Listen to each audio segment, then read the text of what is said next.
běžte, zabil to!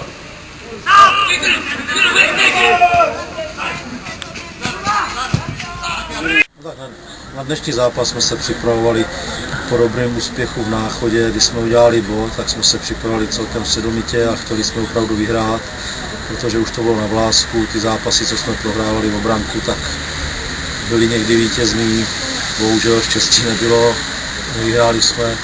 A podstata toho vítězství byla to, že byla ohromná bojovnost, vůle po vítězství a jak jsem řekl, nakopla nás remíza v Náchodě.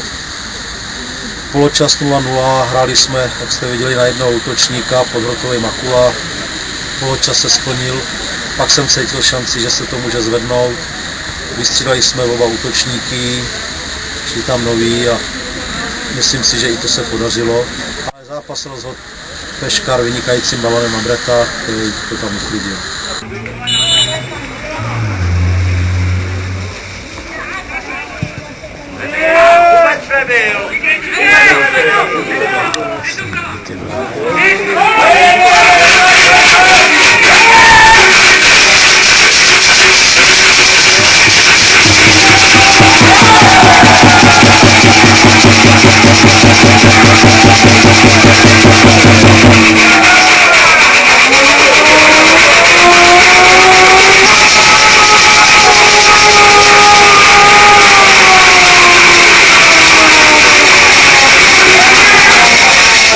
Samozřejmě v současné době, když je tady 11 bodů, není to moc a zaplať pánbůh, že už to je dvojciferný.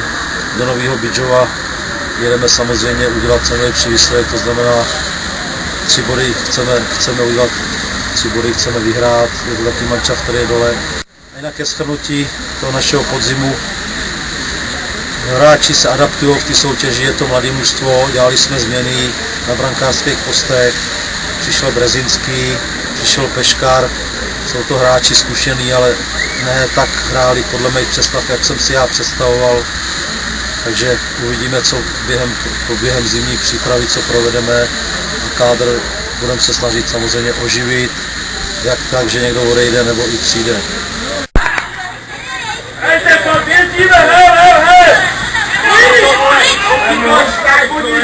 Samozřejmě zimní příprava je stejná jako všude, to znamená zimní turnaj, přípravní zápasy.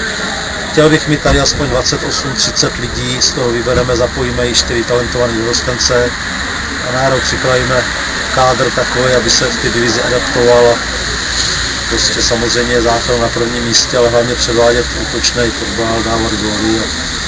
Naše skóre je krásný, my hodně dáme, ale taky hodně dostaneme, takže odbourat vzadu a myslím si, že posunutím Peškara Brezinskýmu se to potvrdilo.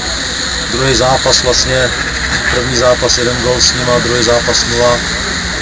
Doufám, že Bydžovi taky udržejí, takže nějaký přesuny jsou. A co se týče brankáře, no tak Bočok, zkušenosti z Jablonce, nevíme, jak se dohodneme v Jablonci a máme zájem o jeho působení, ale samozřejmě to o penězích, což není rovná záležitost.